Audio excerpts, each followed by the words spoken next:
So what is the typical appearance of aneurysmal bone cyst?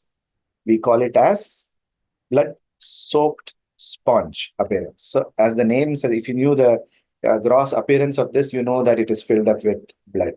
So let's understand the pathogenesis of aneurysmal bone cyst, and then we will try to associate it with the three other lesions. So how is this formed? Initially, there's a trauma. So you will have a mandible, the person will have a fall or a fracture or some hit will be taking place or a gunshot wound will take place. So the fracture will initially have blood being collected inside.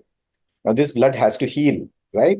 So the healing will be dependent upon the amount of blood supply that is available. So if you have too much of blood supply, right? Too much of blood supply, excessive blood supply, you will form this aneurysmal bone cyst.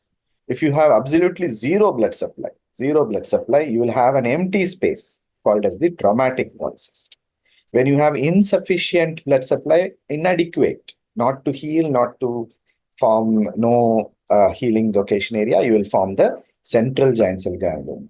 So that is why the spectrum of the intraosseous hematoma can be spread into three elements. One is aneurysmal bone cyst, which also contains a giant cell.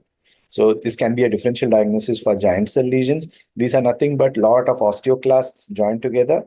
Now these are giant cells which are trying to resorb the bone rather than form the bone. Central giant cell granuloma, as the name suggests, will have multiple giant cells. Simple bone cyst will have nothing. It's empty. It's an empty space because the blood is lost in that particular region.